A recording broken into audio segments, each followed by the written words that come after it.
June 2023, question 2, part A. Okay, so this question says, a thin ring of 3 centimeters radius has a total charge of 0.01 coulombs uniformly distributed on it. So we have a ring. Okay, so a ring will look like this.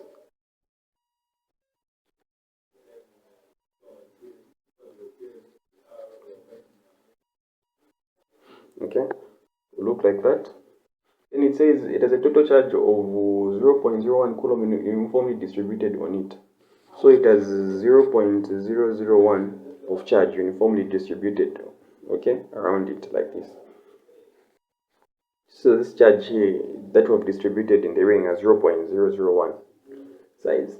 So what is, it says, what is the force on a charge 0.01 at its center? So at the center of 0.01.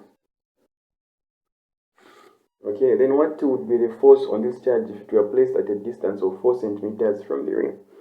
Okay, so we'll start with the first calculation of A to say that the charge is uniformly distributed. So when we talk about a charge being uniformly distributed, the first thing you should think of is that there is density involved. Whenever they tell you that a charge is uniformly distributed, it means they need you to integrate density into the concept of what? Into the concept of the ring. So when you talk about uniformly distributed or spread over a surface, so meaning the electric field, I might have put the charge there, but the electric field actually spreads inside here. So the only way that you can accurately get a correct measure is not by using area or anything. You're supposed to use volume because volume is in 3-dimensional space. Okay. So what you're going to do is that you're going to use the Gauss's law formula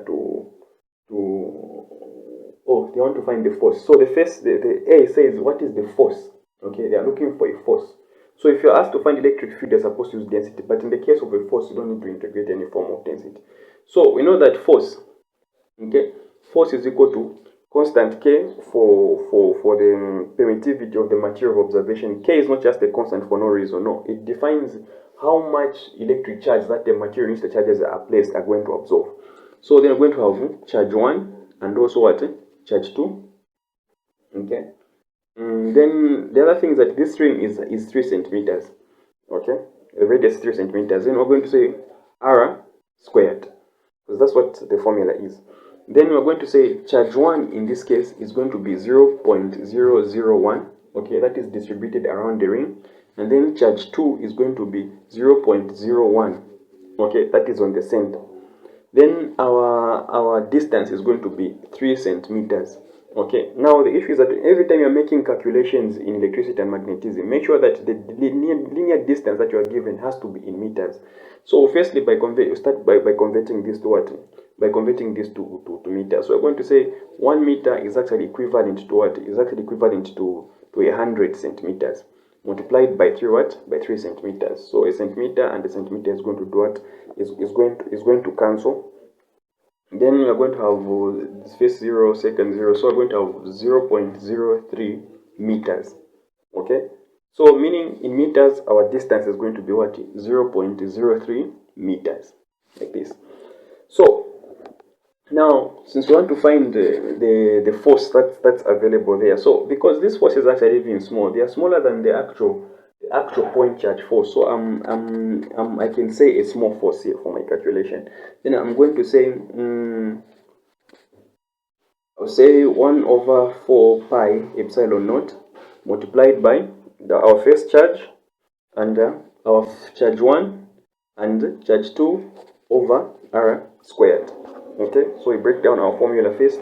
Now we're going to say the small charge is equal to 1 over 4 multiplied by 22 over 7 for pi multiplied by 8.85 times 10 to the power negative 12 for the epsilon naught. Okay. Then here we're going to say all of this is going to be multiplied by 0.001 multiplied by 0.01 over 0.03 squared, like that. Okay, so let me write that in a clear manner. So this will be 1 over 4 multiplied by 22 over 7 multiplied by 8.85 times 10 to the power negative 12, like this. Then you say multiplied by 0.001 multiplied by 0.01. Okay, so the charge on the center multiplied by the charge in the ring multiplied by the charge on the center, then you say over 0.03 squared. So you punch these numbers into the calculator. Whatever you're going to find, you're going to write it in coulombs as electrostatic force. Okay, so that's how you do this calculation here.